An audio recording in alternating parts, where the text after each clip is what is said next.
Welcome to Untamed Blossoms, the podcast where we celebrate the untamed journey of womanhood. Here, we tell the stories of incredible women who have embraced their authenticity, inspiring others to do the same. From entrepreneurs to artists, activists to adventurers, we share triumphs, challenges, and the beauty of self-discovery. These are the stories of women blazing their own trails, breaking free, and blooming unapologetically. Join us to connect, be inspired, and celebrate the power of women's stories. Together, let's rewrite the rules and embrace our wildness.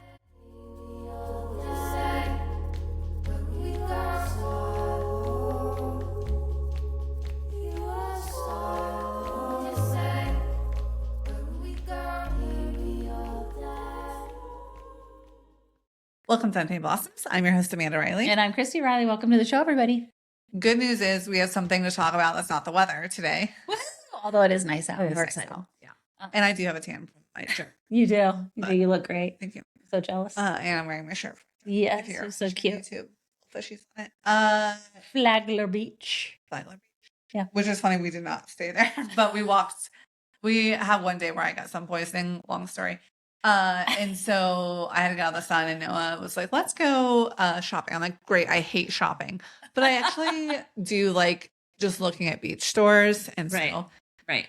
Noah got me this. Nice. Yeah. It was nice. I'm glad you had a great time. You had decent weather. Yeah. Yeah. Totally. No, you needed it. And You needed the reprieve. great segue into what we're going to talk about. I was able to read 3 books. Yes. I started a new series called Gilded. Yeah, it's very good. But prior to me leaving, I recommended a book to you. Yes.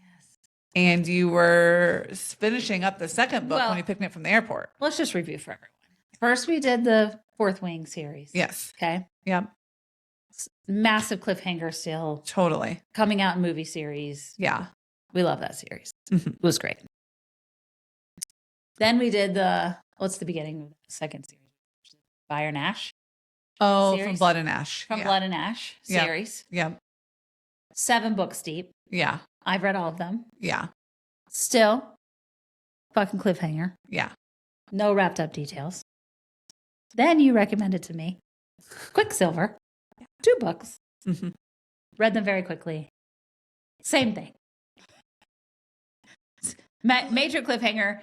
You don't know what's happening to anyone at the end.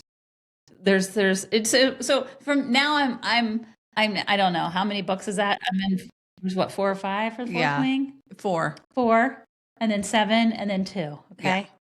That's how many books I've read Yeah. with no resolution. Yeah. I find myself now in no resolution fatigue syndrome space. But I have no more books to recommend. That's the thing about, I feel like all of these like fantasy series Yeah. is, here's the thing. I don't love when I find a book that I love and there's like 1 or 2 of them. I'm like, okay, Yeah. this sucks. I want more. I don't want to have to think about my next book. I Yeah. want it to be a lot. Yeah. And so I did the Akatar series, and which is so good, but I hate to tell you that. And then you read them and then you're like, wow, this is just more of the same thing that I just told you I didn't like, but they're amazing. No, I like them a lot. I find myself wanting it to Wrap up. to resolve Yeah. at least somewhat. Yeah. Because it's all drama, Yeah. cliffhanger. Yeah. That's great for the next book.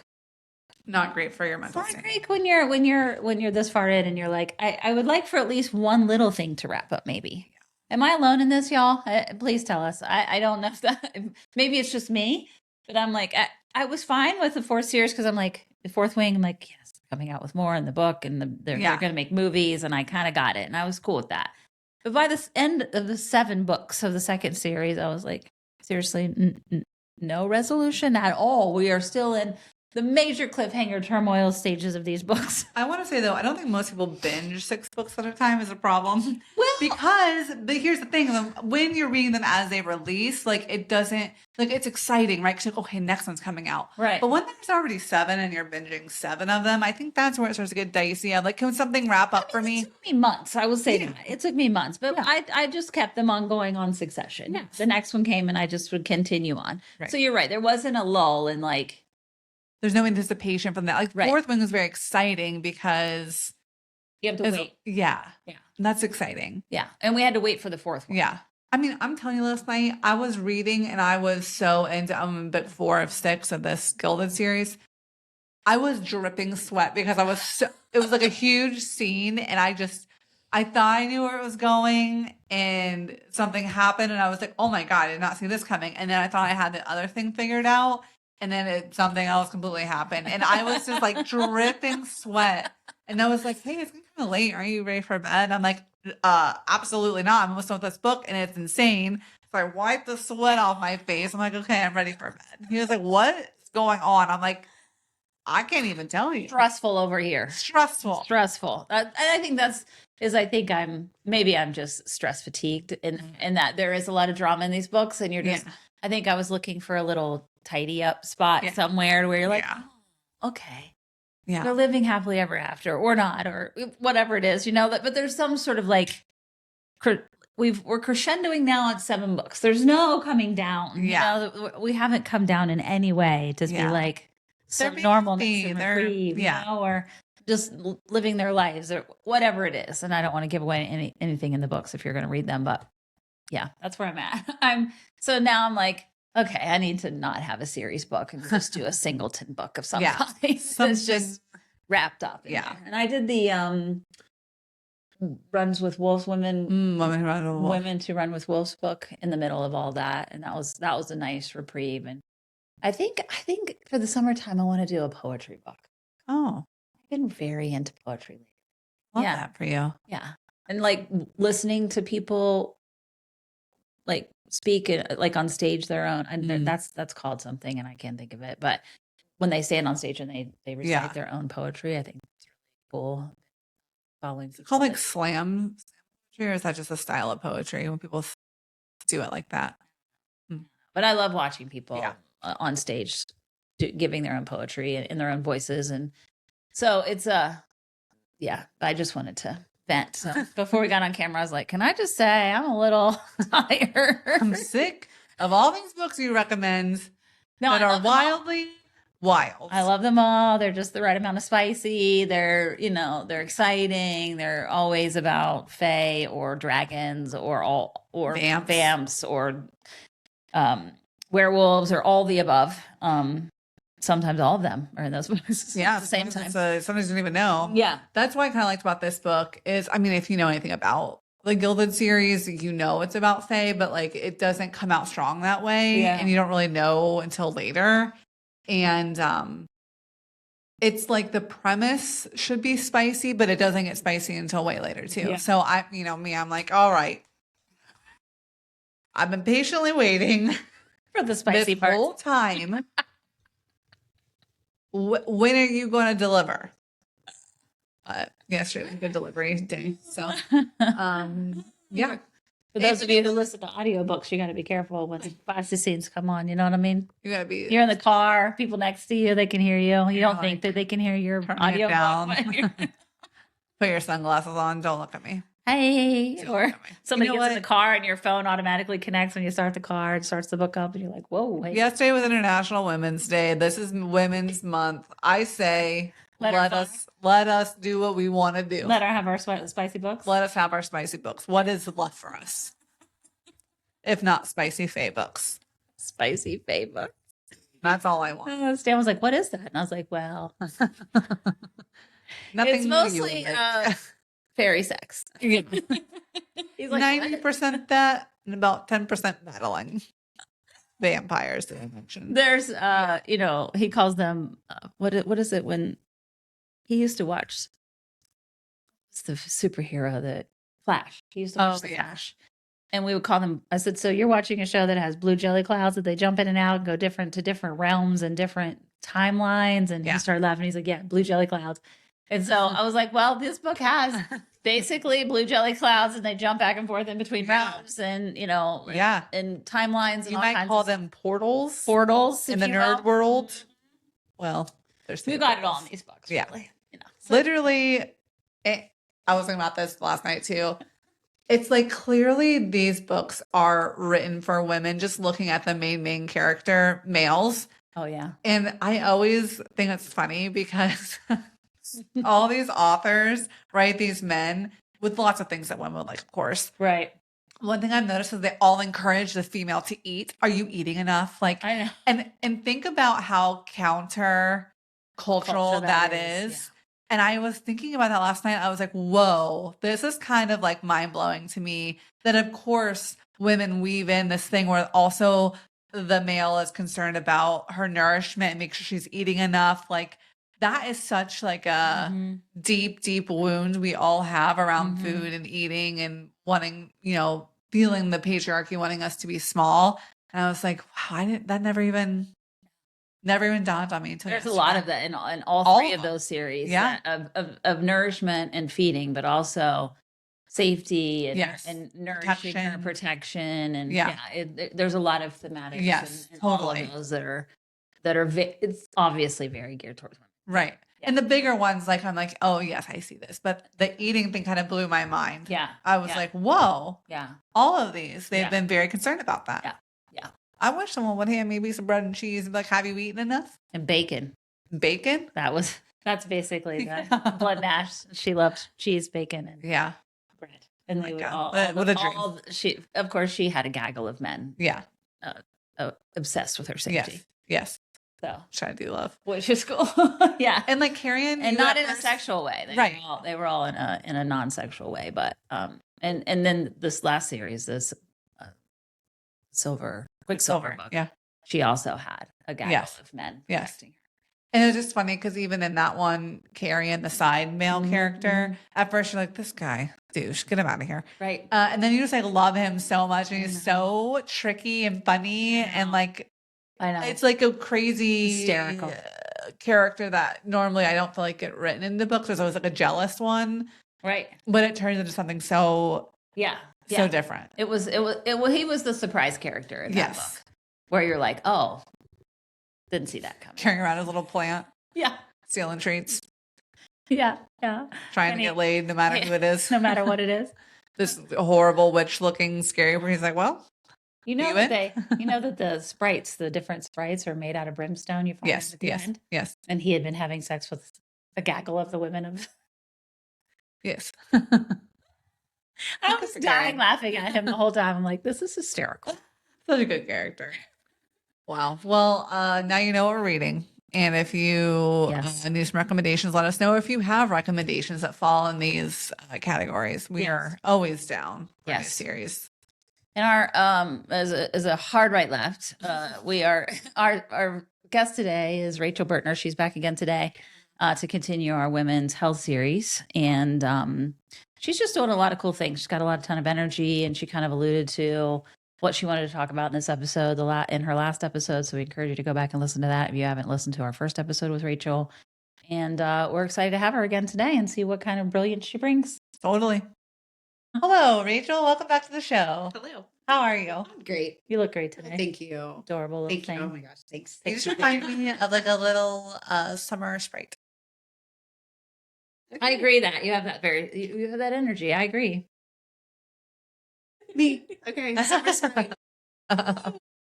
Your intro, we just gave people an update on our lives and started talking about books. Okay. So we were just talking about all of the smut we've been reading, basically. Yeah. Very smut, to be specific. So yeah, just fairy and vampires. Yeah, and vampire smut. Yeah, vampires, werewolves. Yeah, wow. Lots of really, really intense stuff. And we somehow were able to tie it back to it being International Women's Day yesterday and it being Women's Month this month. Right. So, that's if you listen to this later and think, how did we get here? It was a winding road. It was a windy road. Not wound up at me. I'll take it. Yeah, I can understand the segues. Okay. So you're and have focused this month on recording on doing women's health, whether it be mentally, spiritually, physically, all of it. And as you brought up so pointedly in your last episode with us, it's very, very hard because in the medical world, most research and most things have been written as for men, by men, as men as a subject. Yes. Very Most annoying. of it pertains very little to us. Very little. And when you were talking a lot about your practices and what you do to help women, I know Christy then enlisted your help With my daughter. with your daughter. Yeah. I really called Rachel because I was looking for a somatic practitioner for my grandson, who's only 5. And when you go looking on the intrawebs, you can't really tell by what people say on there, what they do. And very few people really actually work with children. And if they do work with children, they're associated with Nationwide Children's, which he's already a part of that system. So my daughter was really frustrated with just her experience, right? She's just having a hard time. Lack in of general. options. Yeah, just I'm overwhelmed. I have a special needs son and I'm not getting the help I feel like I need. And so we had a big session about, okay, well, what can we do about that? And I started the research for him. You just have that moment where you're like searching and searching and reading, and then you're like, wait, I know people. Yeah. What am I doing? And I think I associated your work so much with teens and with substance abuse that it took me a minute to come to like, she's still a somatic expert and I should call her. And we had a lovely conversation. You're so kind and willing to meet with her and just find out what was basically just to evaluate and see how you could help. And it's been a very cool journey. And I don't even, she's not even talking to me about it in detail, which is fine.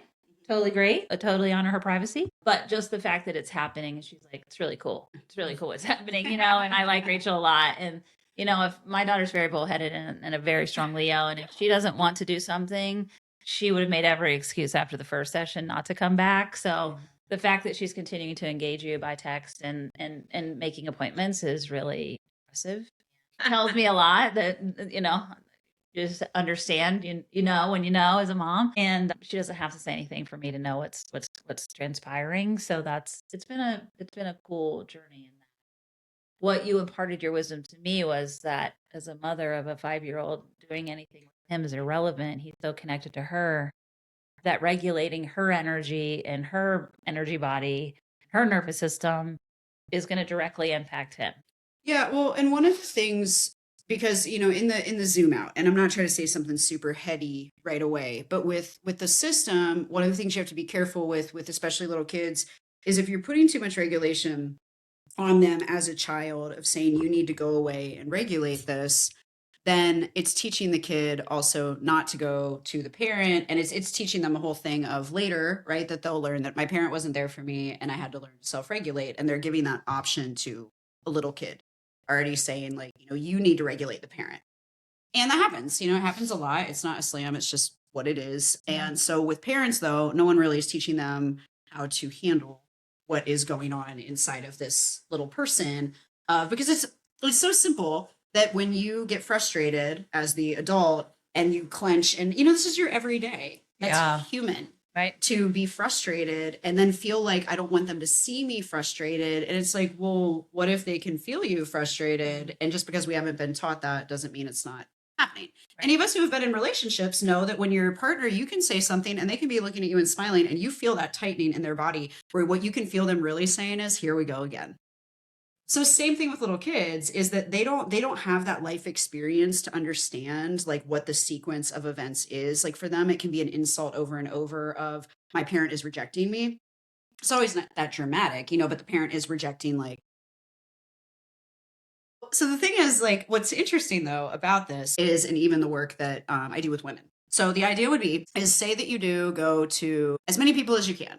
And you're explaining the symptom and you're explaining a tightness in your chest that won't go away, but you've had all of the blood work done, you've had all the tests done, and everyone's saying, we can't find anything. And truly, and that gives you relief, right? Because you're like, okay, I feel crazy now because like I feel like something is physically wrong, but everybody's saying I'm fine. So on to a psychiatrist, right? Where they say, well, it's anxiety.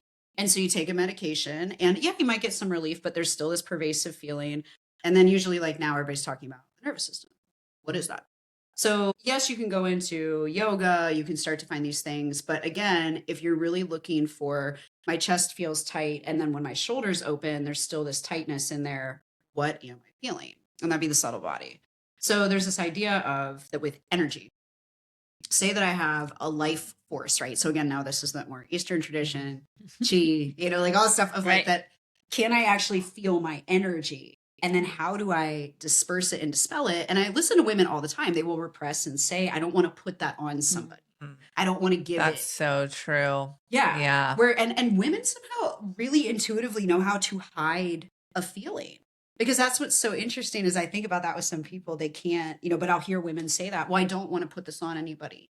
And I have felt that way. Like something in my past that has been hard is that I'm intense with my energy, but I try not to be angry. I tried in the past not to be angry because if it came out, that would add an insult into my relationship where then the person would constantly be on guard for what happens if this is again, right? I can't slip once because now all of a sudden it doesn't matter every time I wasn't angry. It matters the one time that I was. Yeah.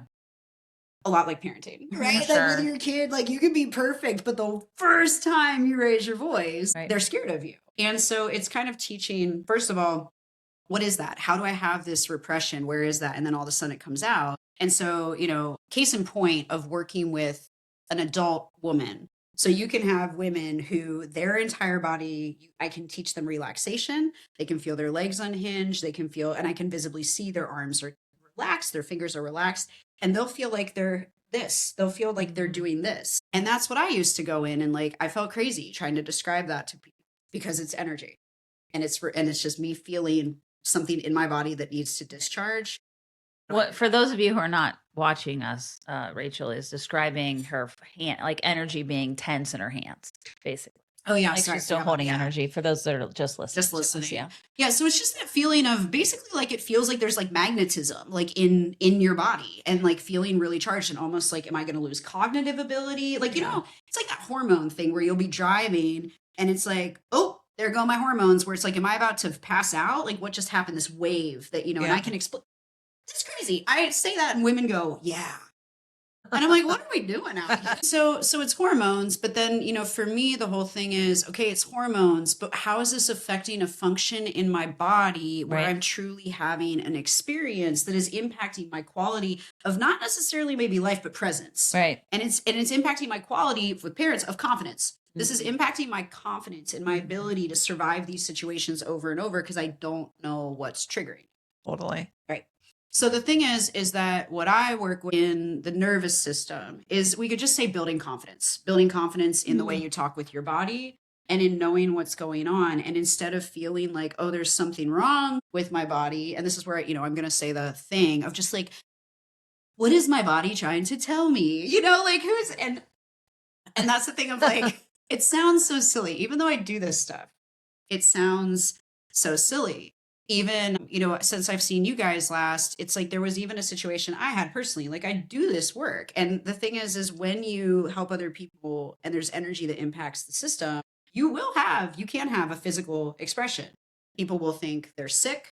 But the difference is if you feel better after it passes through, it was something leaving instead of your body fighting something coming in. And even I had a thing where weeks ago I did this thing, this energy thing or whatever. And a couple of days later, my entire body broke out in full body hives. Like I've never had hives like that. It was kind of, Wow. it was wild. Yeah, I'll show Yeah. you guys a picture afterwards. It was because it was really intense. Like there was no allergic component to it. Yeah. Even though like I was insistent there had to be, but even like I go to multiple practitioners, I go to biofeedback, everything is saying the same thing, which is it's an energetic insult. And even though I do this stuff, it's really hard to believe it happens. Yeah. And days later, it was like, I felt a lot better. My sessions have been more heightened, more specific, like I can, mirror more effectively. But this is the thing with women is as you get healthier and as your body is healthy and you're distracted by less things, shouldn't you be able to, in the same way that if you lift weights enough that you build a muscle, shouldn't your nervous system be able to not only take on more, but process more? So instead of my body receiving something and it takes me out and like I get sick or it shatters me or I have an anxiety attack, what if it comes in, my body's like, hey, received, I'm going to integrate this and then I'm going to be better on the other side of it. So the thing is, and like, again, with women, because I've figured out that when women are healing or they're searching for answers, especially with women, they need narrative. They need there to be, I went through this because this resulted in, there needs to be intuitively an arc of whether it's redemption, whether it's healing, but there's something where they want to feel that I'm going through this for a purpose and for a reason. And a lot of times with the body, you do need to give them that. Like, it's kind of like in West, where it's like, I'm going through this because I have insert diagnosis and I'm treating it, instead of I'm able to say that my body has a hard time coming up against this and I don't know the way out. So with the pathway, the nervous system, it's like, cool, let's try, instead of going this pathway of I need to go away and handle this by myself, what if I ask for help? Right. Right. Yeah. And so with that said, what really a lot of this is, it's primal conditioning that I go into my body when I do my sessions and I'm just working with the nervous system. I take people into a meditative state and we are going into their system saying, your body knows how to be a body. So let's take away pathology, because I'm not diagnosing. I'm not, I'm helping somebody connect to their body being a body. Our bodies digest things without us telling them how to. Our bodies are pumping blood right now without us telling them how to. There's so many functions that the body knows how to do. And as women, you don't know, like any woman, and I have so much reverence for people who have been pregnant, but you don't tell your body how to grow that baby. It just knows how to do it. And that's got to be fascinating to go through, but you're not telling it. It's just doing. So how many functions do we have that we just haven't been taught? And I'm just somebody that, like helps introduce some of the functions of like, oh, you weren't taught how to go through this. I don't need to give you the words. I always use this example. If you eat an orange, your brain knows it has vitamin C, but your body knew what it was pulling from the orange before we gave it a label. Your body knows how to be a body. So if you take people into a nervous system state where they feel safe and their body has no distraction with other things, the thing that is the issue will announce itself in the body. And a lot of times, if you just bring attention and some people would say energy, but you can make it more simple, blood flow, right? Like I'm bringing circulation to a part of the body that maybe hasn't had circulation for a while. And then what do you know? It feels a little better.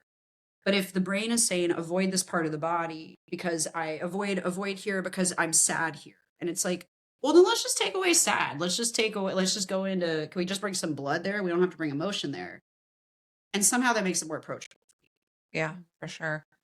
Because it feels like, especially as a woman, when you're working through that, it's like, well, if I open myself up and feel those feelings there, then it's going to negatively impact everyone around me, because then I'm going to be so sad. Or what if I can't stop crying? And it's scary. So I think having a different approach of like, let's think, it is like lifting in a way too, of like, okay, if you're doing this shoulder press, are you just throwing the weights up there, or are you thinking about my shoulder muscle is the one that's focusing on putting this up there? And then you get stronger, right? You have to be mindful though. You can't just let it push down or not focus. And you're giving that focus to people, which is so helpful. Well, I think, and one of the things that I think is, I've learned as a practitioner, right? Because it's been over 10 years now doing this and I've really honed into it, especially in the last few. Do not react to emotions. Like, because even when you say that of when you're around your family and you don't want to cry around, so what? That's because I'll have that with when I'm working with especially young people and I'll get a call from a parent like, they can't stop crying. I'm like, awesome. Let them cry. Trust that they can cry. That's because the thing is if they let go of a neurotic behavior, eating disorders, guess what's under there? Emotions, and what's so hard? Or not so hard? What's so wrong with that? And then that can be a discussion where I can refer people of like, you can go kind of discuss that with somebody who you want their methodology. No one taught me that's why I didn't do a psychology thing, because I'm not from a school of thought other than people can be people and feelings. If you do need help, cool, go get it. But a lot of the feelings that we demonize, they're just feelings. And that's the thing too, of like, I would say that to my family all the time. Like if I would just be in a mood and they're like, oh, I'm like, can we not pathologize this? I'm just sad. Like I'm going through something sad. You wanted me to show up. I told you I can't pretend today.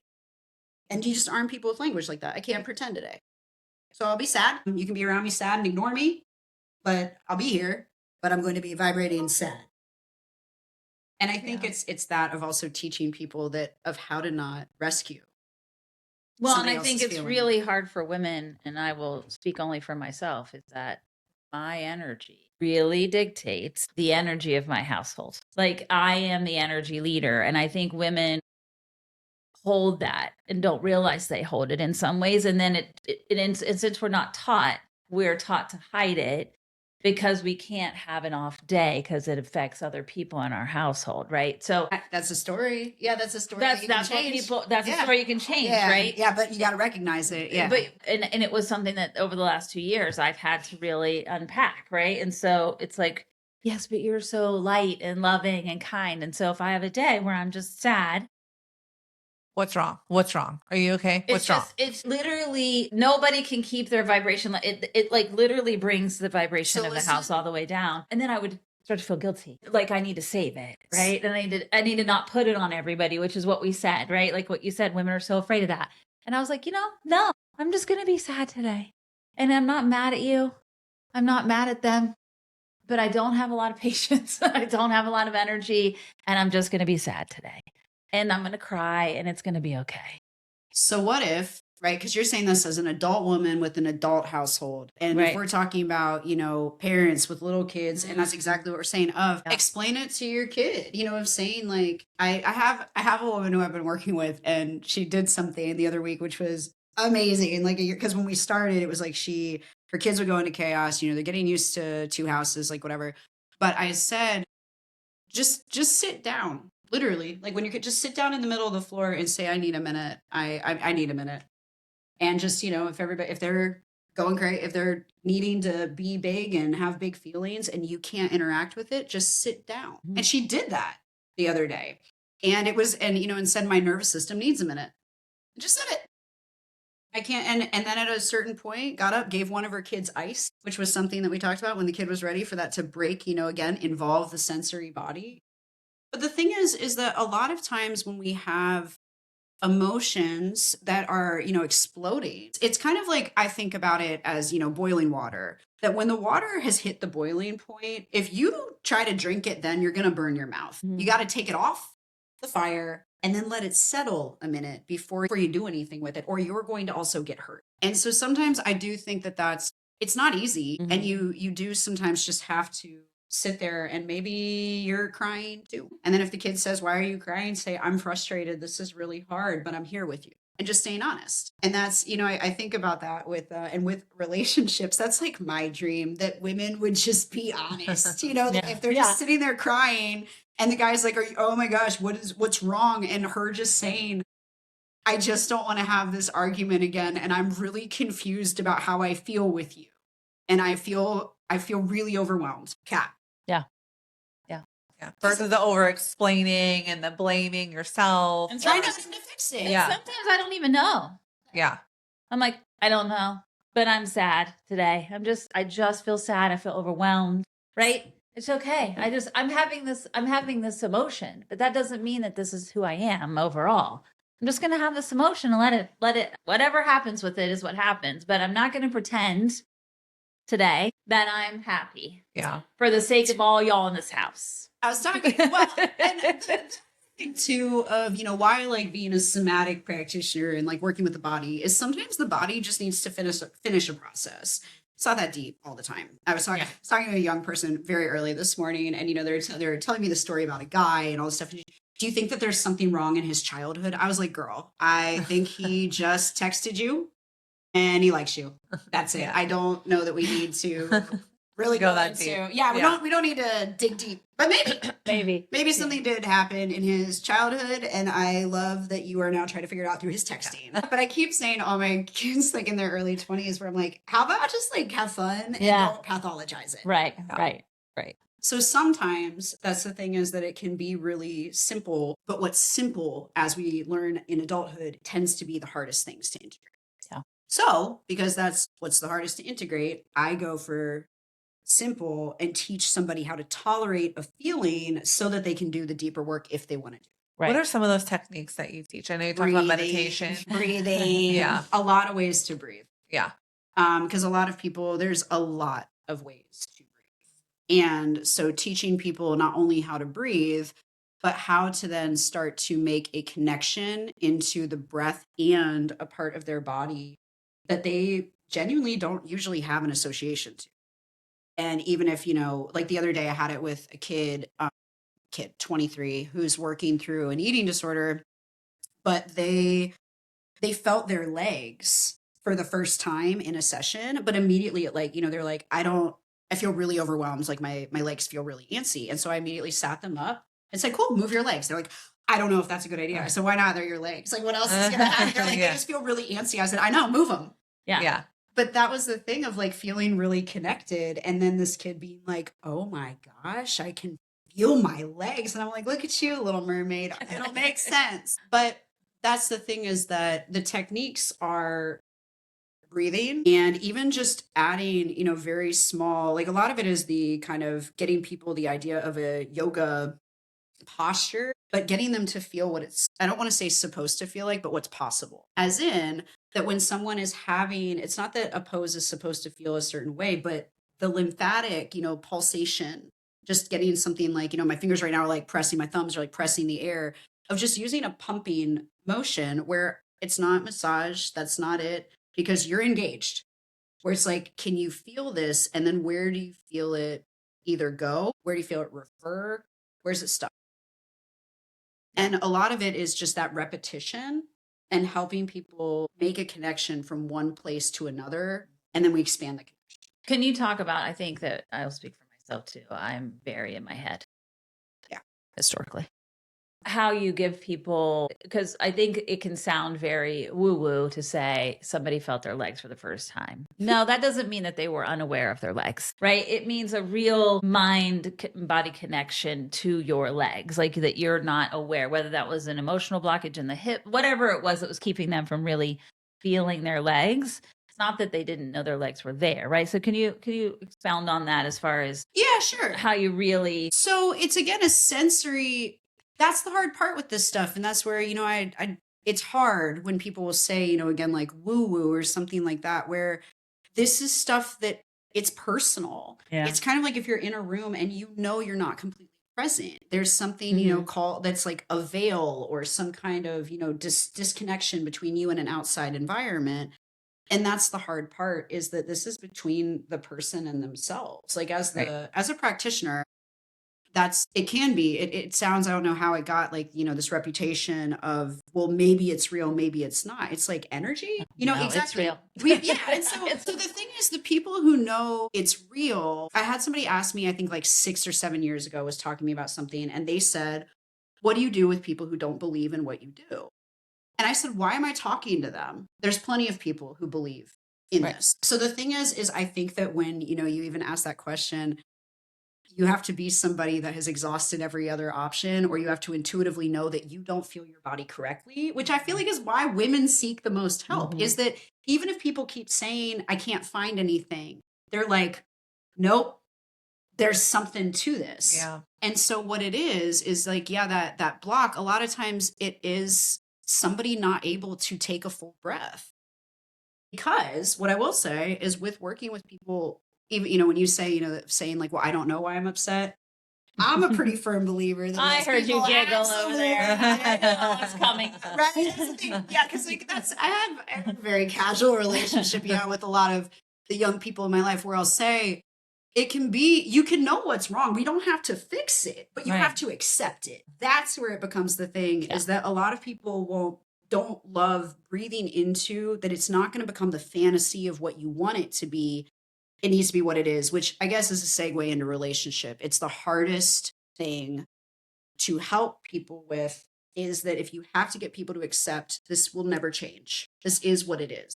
There's something about the resistance. There's a resistance in their body. And so say that something with their legs, like say that like they live in resistance. They live in activation. Let's just call it that. There is no softness in activation. Like you're either, if you are activated, and again, I'm tensing my whole body, like you're prepped and ready to go. If I say, hey, just let's back off of that, usually what's behind it is, again, there's some kind of knowing that if I let my guard down, same thing you said about the household, you're controlling it, people will feel you when you change. One of the hardest things for me in my own healing, in a few months, like I mentioned this on the last one, that I'm coming up on 7 years of sobriety. But when I got to year 5, 6, it was so hard for people in my life to be like, you're different, you've changed, you're not, the same. And it's like, yeah, I'm not as activated in the same way, like in my relationships, because my job is where I reserve this activation to be able to help to mirror with other people meeting them at this really big intensity and then walking back. Mm. So it's like parenting somebody through the energetic body mirroring. But that's the thing, is a lot of people don't really get that level of intensity unless it's in a very chaotic setting. Yeah. Right. Because that, like, they get you at a bar being rowdy, like that makes sense to them. But when you're suddenly a different person in those situations, it's very like jarring. well, I think intensity also though is a part of drama. I think that there was a lot of drama in my like that was a hard one to get used to genuinely not wanting. Yeah. Is that I thought it, I liked it. You created it. I existed in it. And there were certain, it really was perimenopause. Like it really was my hormones changing where I just genuinely couldn't keep up with all of it. And I found no enjoyment Yeah. in it. And that's the thing, is that when I'm working with young people, it's very silly. I don't want that level of chaos and drama in my adult life, even though I'm very clear that for some people, it never goes away, because that's how they experience what they would call passion, or what they would call, it's how they get inspired. And for me, it's just, it makes my body feel confused. And for me, coherence helps me feel safe, where I just like to know what's going on. And so that's what I found with women, is that unfortunately and fortunately, when you label something as true to their system, it softens. And so that's why there are some people where I will meet them and I say, I think you should do therapy in tandem with this, because I'm not going to do the conversations to help them lead up to that. Our work will not be successful if they stay in resistance to something, and they don't have to change it. Like that's the bigger thing. It's like people will even think sometimes that my goal is to talk people into sobriety, and it's not. I'm not a vagabond for like that message. It's just that if alcohol is causing a certain issue, or drugs are, just accept that and accept the nature of that. But then that means that you have to accept that you yourself are in a cycle that is going to be very full of the effects Of that. Of your decisions. of something you're putting in your body. Right. So same as a relationship. And with parents, the nice thing about kids is that you have to accept a lot of times that you're in a situation that might be for a while. And the goal is that it's not forever, but it might be for a while. And when you accept that, there's something about the resistance going away that does something at least for the parent.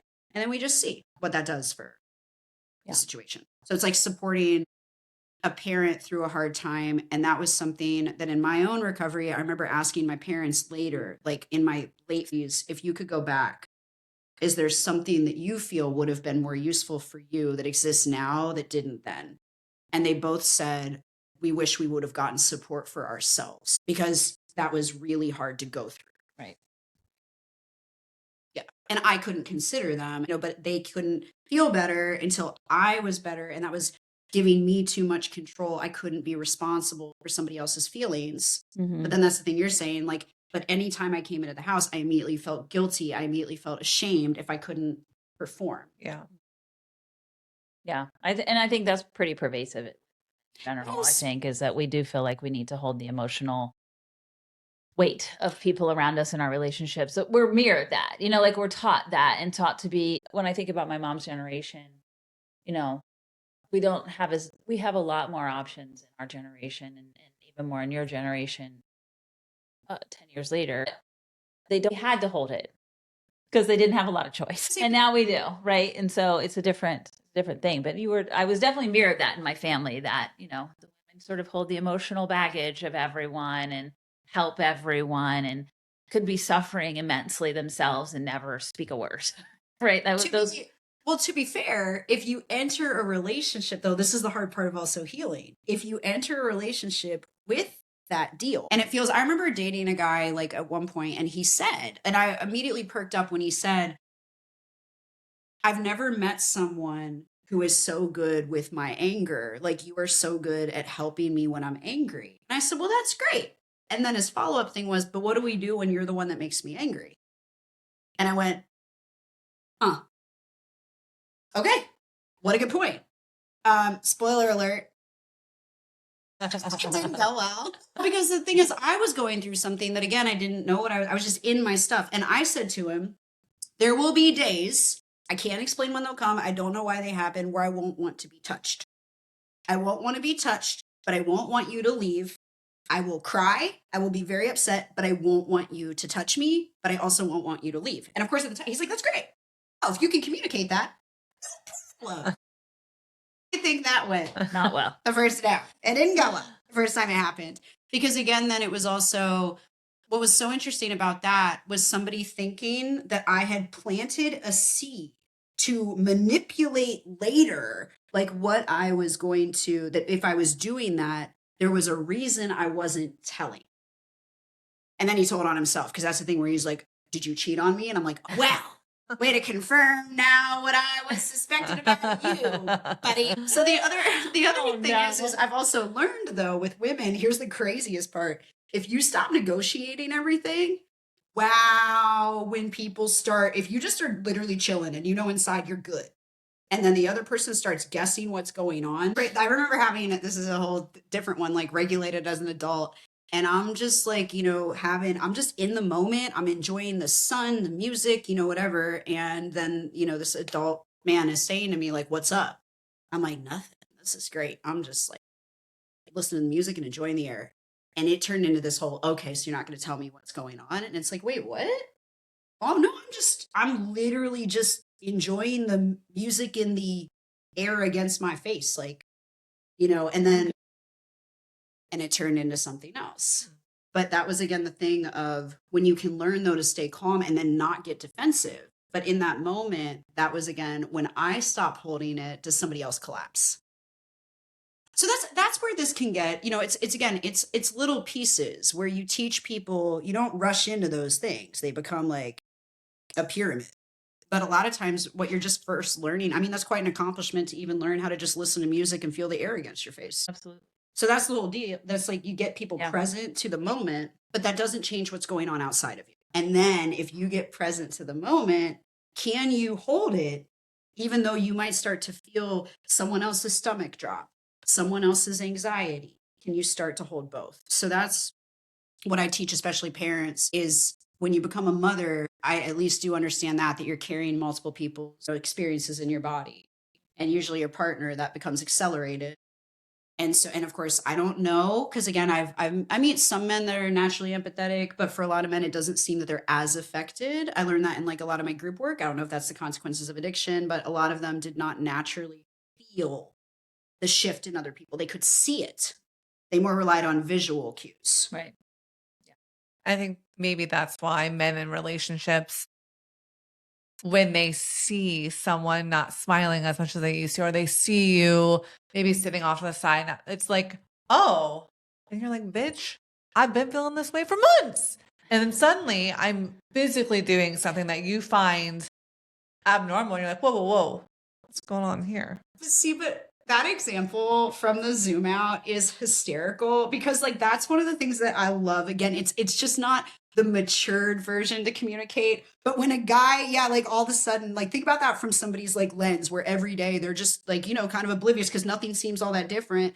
And then all of a sudden the woman does something really wildly different and he goes, babe, you good? And she's like, oh my gosh. And he's like, yeah. What? This has been going on for a year. Yeah. Right. And then all of a sudden, and then the guy starts like clocking it. And he's like, is this why your moms treat me differently? Is this why your friends are? Well, look who finally caught on. And that's when then, why didn't you say something? Yeah, totally. I shouldn't have to.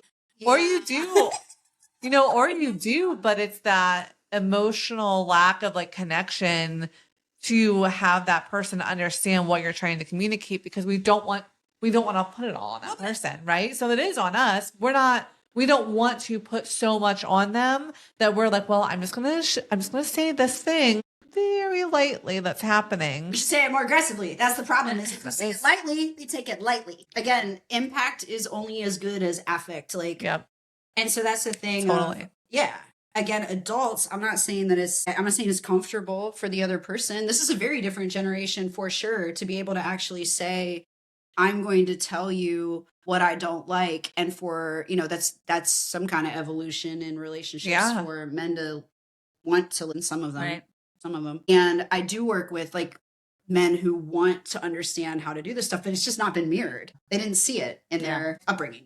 Yeah. Right. Yeah. For sure. So with women, that's the other thing too. It's new. You're paving a way that is, you have to You have to forage that. It's like it's a new pattern that you didn't learn from somebody else. So when you work, that's why women love groups so much and they like being around other women, because once somebody else mirrors into you what it feels like, you're like, oh, that's how to do it. For sure. That's like with little kids. If they don't know how to go, they go into anger and no one around them is going to go there and then model the way out. What do? They're boiling and they're just, Yeah. Right. Does that make sense? Yeah, for sure. What Yeah. are some other things that you would say that you've noticed throughout, helping women that could help anyone listening that feels like this in their body and they've done all these things and they can't figure it out, aside from, of course, coming to see you, which is what you should do. What are some other things that you have seen and that you feel like is maybe trending? I mean, connection. I'm watching women start to, it was interesting when my birthday just passed. I got some friends together that they know about each other. They've never met. And we, did this. It was just nice. We hung out but afterwards, one of my friends was like, can we do this once a month? Like, can we do this again? And then they're like, people on the side are like, can I invite this person? Can I invite this? Like, women just want to gather. And so the thing is a lot of times if you're isolated, and a lot of women I've noticed, I don't know if it's that after effects of COVID, I'm sure, but like just some of it is finding people that don't think this stuff is weird, or women who have been doing this work. There's groups, there's online communities, do things that outside of your comfort zone. I think that's the thing. Like, I remember saying that to a client, that they signed up for this class and then they were nervous to go. And I was like, girl, everyone who signed up for the class is going because they want to be a part of it. Like, that's, you can actually just go and be excited and that will be appropriate. Right. Really. Connection. Right. For sure. Yeah, I think we've heard that over and over again in various ways since starting the podcast. It's just we're communal creatures, and the society has been pushing us very aggressively with technology and everything else to be behind a screen and not foster that connection in real life. Bodies need to be around other bodies that want to be around them. Like, I think that's the harder part too, is when you don't challenge your conditioning. If you have been, I had to challenge myself at certain points of life to go be with people that wanted to be with me instead of people that felt like they had to be with me. And that was one of the best things I learned about rehab. In rehab, I think I said this like last time, I loved the aspect of just being with other people that were like me, going through what I was going through. When I was in a partial hospitalization, it's like my apartment became like the after hours hang, where people would come and like we'd watch shows and eat snacks and like talk about stuff and process what had happened in process group. But we were just together. Yeah. And so it's when you find people going through what you're going through, or even just people who I want to be sensitive when I say this. There's a lot going on in the world and I'm never ignoring it. There are just moments that you need breaks of levity, and not that everybody can take them, but if you can, then you don't go towards people that you're trying to talk them out of a state that they can't get out of. You go to the people who are also able to get out of that state and take a break. So that's the harder part also of healing. It was always the hardest part for me was that the people I desperately wanted to come with me, they just weren't going to at a certain point. Yeah. Yeah. So it's Can't drag them. Well, it's the maturity process, and you can apply this to anything, whether it was my eating disorder, whether it was drinking, whether it was getting out of a relationship. If I'm going to be single, I need to start behaving single and acting single and not like lamenting it. Like, I need to actually find a version of me that is enjoying that life. Sobriety. I don't drink anymore. So, okay, so what does that life look like? And how do I can't keep going the places that everybody is drinking and thinking that I'm going to just find this way to be this, like, this is getting so uncomfortable. Yeah. What am I doing? That was the problem, where I'd be like telling all my friends who were hungover, I'm like, you guys, I feel great. I'm doing yoga. You guys want to do that? And they're like, no. The worst hangover ever. No, yeah, you're loud. Right. Yeah. So I also couldn't really tolerate being around drunk people as a sober person. It was very triggering for me. Not to trigger to drink, but I just found it once I was not drinking that I was like, oh, I don't like this. Watching the light go out in someone else's eyes is terrifying. Actually. Yeah, I was like, it triggered my nervous system so badly, I think, from childhood trauma that I was totally avoiding that. The only way to be in that situation was for me to also drink. Yeah. But to be in that as a single, as a non-drinking person, little Christy was like, mm-mm. You need to get out quickly. Yeah. Go. You're not safe. Move your butt. That was what the experience was in my body. I don't love it. And I think that that's like, that people can understand on like a conscious level when it's just like people that you don't know. It's that where this gets really complicated is when it's people you love. Yeah. And you just really don't want to, you're literally just trying to force yourself to tolerate something that my body can't tolerate. So like, even if I am working with people, and I have worked with people where they will be improving themselves, and like, well, now all of a sudden, right, they're upset with their partner who is not changing. And it's like, whoa, come on. You didn't they didn't sign up for this. And we knew this part was going to happen. So now you have to either learn how to have a conversation if things are changing for you, or you need to accept it. And then you need to say to your body, like, this and you'll feel it. You feel the sluggishness of somebody else. You feel that kind of downgrade of energy because they can't meet you on a level. Someone put it really logical to me once. They said, you sign a contract with everyone that you meet based on who you are and they are, right? In that moment. Whether it be a friendship, a work situation, relationships, you sign that contract. I am me, you are you, and this is how we interact. Once you do something like maybe you become a parent or you stop drinking, or that contract, You got to rewrite it. is null and void, baby. You got to either come up with a new one together or say, we're parting ways. Our contract has ended. And no, it's not nobody's fault. You don't have to place blame. The contract has changed. Right. And you can choose a side, sign it, or you can choose to walk away. That was my second marriage. But I also had a friend who contacted me this last week and said, can you meet for coffee? I'm sober. I'm doing yoga. I feel like I've leveled up 10 levels and my husband's still an alcoholic. Yeah. Like I'm on a path, right? And they've found themselves, veering apart, and she wanted to meet because I had that happen to me before, and she ended up canceling. Quit, threw everything out, been sober a week. I was like, I hope he did that for you, or for himself, not for you. So we'll see, like I had that experience too, where everybody's in the desperation of the changing of the contract, trying something that didn't stick, right? Trying to give up something that they weren't ready to give up for themselves. It doesn't always work. So, well, and that becomes the trust the process thing, that it's not linear. And so even if you say like, right, what's the practical, what do you do with this kind of stuff? Really just find an event, like even like with that of, saying, okay, so if I'm seeing somebody and that's what happens okay, how did that feel? Like what are you noticing? Are you starting to plan? Like how far ahead are you planning? Like, and again, trying to keep people at one day at a time. And the whole idea is to expand the cycle and expand. If you're going to stick with it, knowing that it's not linear, the person likely will stumble backwards, and your job is to then remind them of the contract that if I stumble backwards, this is what happens. And that's it, is that remembering that it's a cycle. I'll have that with a lot of young people where I can see, especially with an eating disorder, I understand the cycle very, very well. And it's heartbreaking. It's hard where like they believe, and I used to do this, I got it. And food's hard because you can't quit food. You can't just not do cold food. turkey, not have food. Yeah. Right. And so when somebody will think that they are good and then an event comes up, whether it's an illness or, a holiday or some kind of thing, and it's like, hey, let's make a plan. They're like, no, I don't need a plan, right? A failure to plan is a plan to fail, kind of idea. Right. And so that's instead though, because the body will go on autopilot. And that is one of those things too, of how do I override my own system that I trained? How do I retrain my system?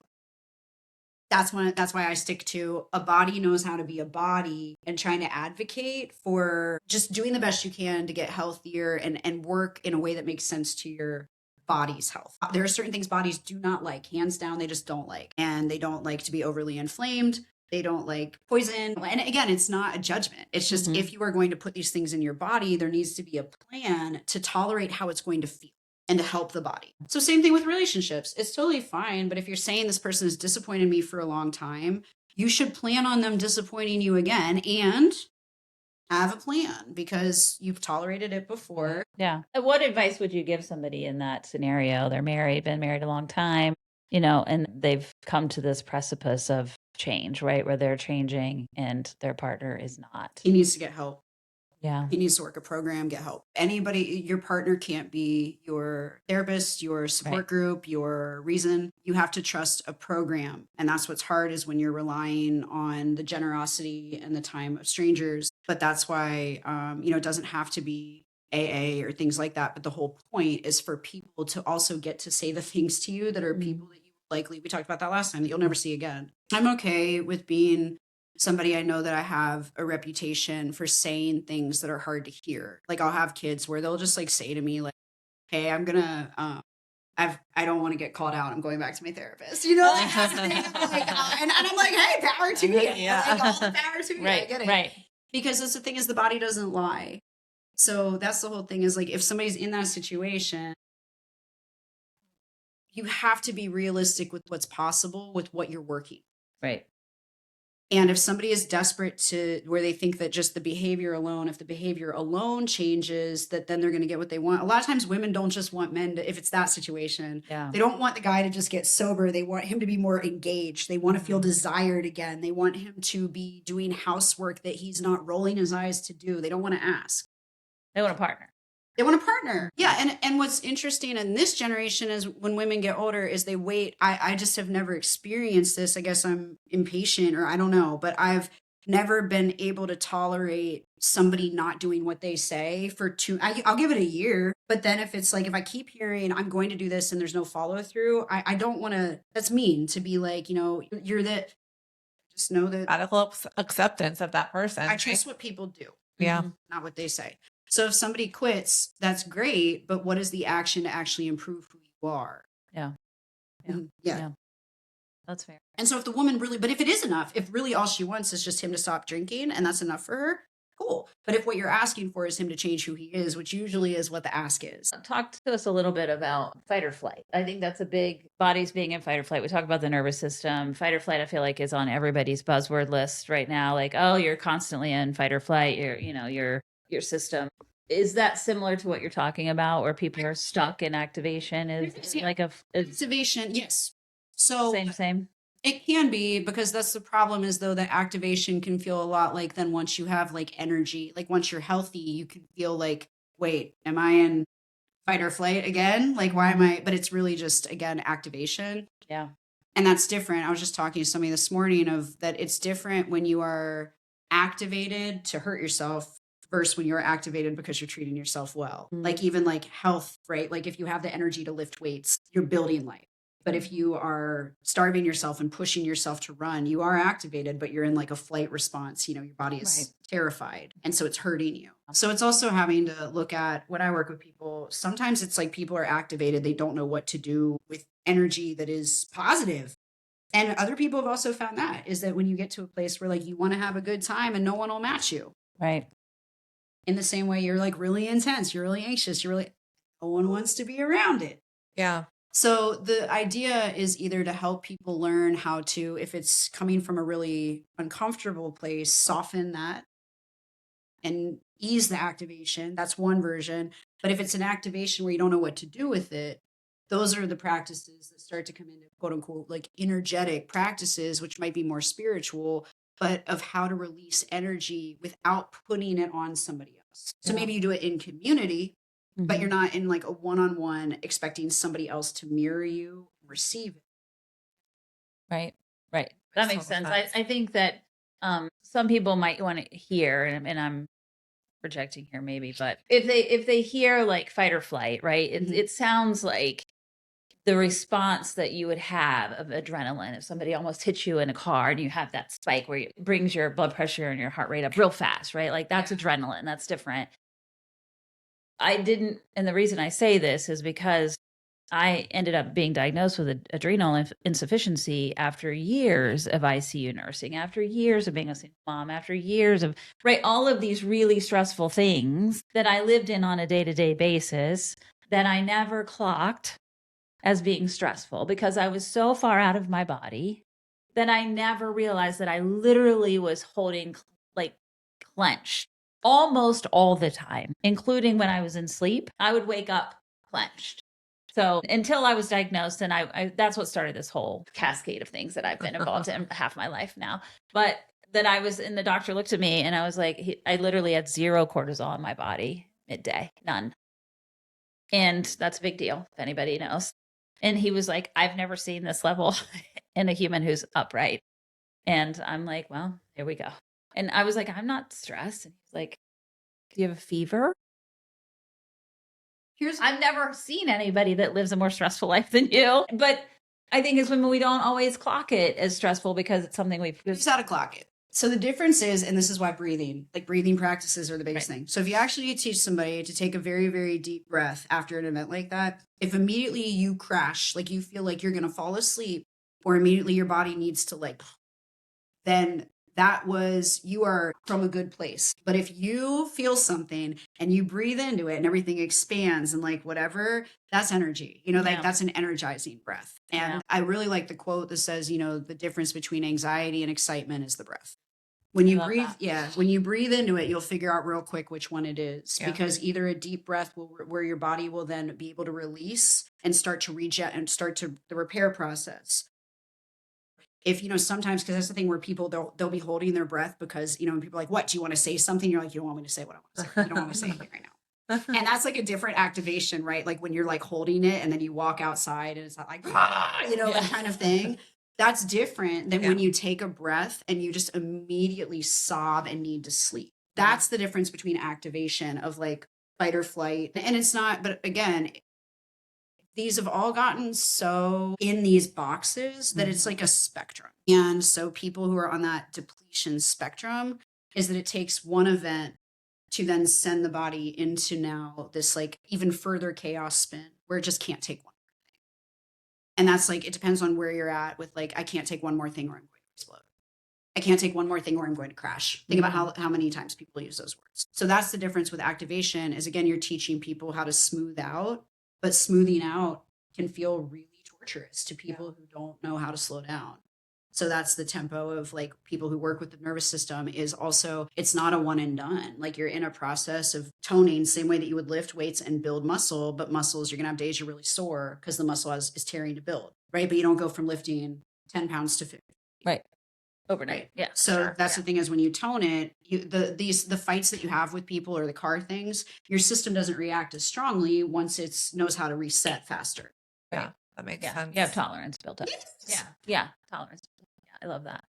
Yeah. I think we'll talk a little bit about, I know you touch on this and doing people's readings and cards and finding out where they're at in their astrology charts. The fun one. I know for a fact that my last meltdown was our full moon eclipse recently. That was the day I was sobbing and sad. And I was like, I really don't know what this is. I did eventually know during the day. But in the moment, in the morning, I was like, I'm just so sad. And I was so overwhelmed. And I just needed to cry. And I was just weepy all day. And it was okay. And by the end of the day, I felt way better. And the next day, I felt even better. But full moons for me are serious days. But I know that about myself. And I've known that about myself for a long time. Speak on that a little bit. How does that play into, or does it play into anything that you do with people? I mean, yeah, I can. I have a kid yesterday, where she's like, "We read my tarot cards." If the kids want that, I'm like, you have to be doing things that structure in reality before we add this part in, because again, it's only going to tell you about you. And so that's what I think about this stuff is that a lot of times it really highlights and shows you parts of you that sometimes it's easier to hide parts of ourselves. The moon is hiding sometimes it's more visible. So no, absolutely. Whenever I teach people about astrology or the tarot, even in rehab, the reward class that everybody loved was I would do the astrology of addiction and I would do the tarot of taking the fool down the path of addiction. That these are all schemas of going through a process, no matter what plug-in of the archetype it is. And I do believe that women especially believe, that we resonate with archetypes and a wild woman and all this kind of stuff. We are tuned into nature. So of course I believe in it. It's it's in yoga, there's even a sutra that says when you study the stars, you understand the navel point, which is literally my source of creation. It's my umbilical cord, right? So when I teach about that, it's when you learn the planets, you learn aspects of a higher power, creative source and force. When you learn astrology, you learn aspects of you. If you can learn both, you learn how you are interacting with the aspects of creation. So if I do that part, it's there's so many things. Again, if you learn any of this stuff, you end up kind of understanding all of it. And so that's the thing of I've said this before when people were like, what do you do? And I'm like, what did you hear? Because it depends on who you are. Yeah. Like right now, it's like I'm Yeah. up for, I'm going to teach a nervous system class to men who are, in the system. Like other people were a nervous system class to like a staff and like all this stuff. Yeah. And then I'm working with all these things. But then a kid wants their tarot cards read. Right. To me, it's different iterations Of of the a similar same. thing. It's just Yeah. where in your psyche can you learn about yourself? What's priority? Where are you ready for it? Where are you at? Yeah. And so if Yeah. some people are already kind of out there, you meet them like as in out of their body, not out there like I don't believe in it. But if they're out of their body, you meet them out of their body and then try to pull them back into it. And that was what I was like, is that you had to give me, again, meaning and purpose and a narrative, or else, no, Mhm. I'm not doing that unless it feels like a hero's journey, right? Instead of a fool's journey, which it was Right. more of.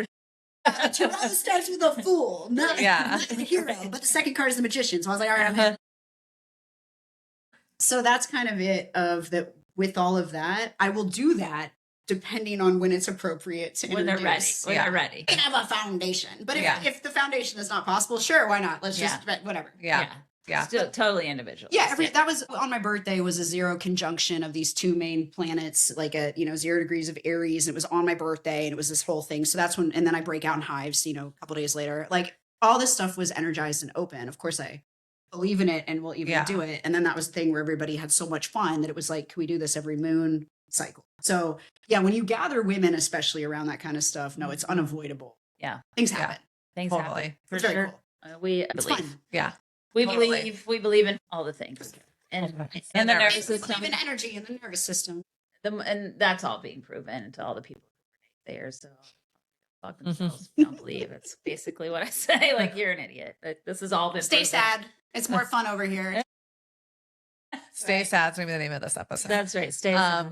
Before we let you go, though, anything that you want to promote, anything that you're working on right now, any projects, anything website wise or pointing to different things, retreats, what do you have going on? Next time. Yeah, I have too many things right now that are up in the air that are going to set into my projection right now of what I'll have like available. And I think it's like that of my private practice. Yeah, is pretty, it's on a referral basis right now. But that's how you got in, right? Yeah. You got it. If you know somebody, you know somebody. But yeah, right now, the things that next time maybe I see you guys. But I have to see how some of the stuff plays out. I love it. I love that. Know Well, what I'm we're going to do. here and ready for it Thanks, when you guys. do that Okay. because we love you. Oh my gosh, thank you. Well, if you want to ever group your women together here, we'd love to have that. Yeah. Totally. So we're getting ready to launch. I didn't talk about this, but we're getting ready to put in a commercial kitchen back here, back of the barn, so that we can bake gummy things. So Yeah. I'll show up Totally. for food. yeah, no. and then the giant garden's going in, so we'll be having all kinds of food coming out of that. Yes. So yeah, we can have harvest parties, So here. all kinds of stuff. So Amazing. Well, thank for you coming back. so much for coming back. I think this is a huge topic. I think women are coming back into their power. We're in this crazy time, to say the least. But I do feel like amongst the chaos, women are rediscovering their power and rediscovering their bodies and rediscovering their center. And if you're struggling with that, Rachel's here for you. Yep. Like we all are. Please like and share and send this episode to someone you think it would help. And you can listen to this on Apple Podcasts, Spotify, iHeart, YouTube, and we are on Patreon. And on Patreon. Come and check us out. Thank you guys. Thanks, Love you. everyone.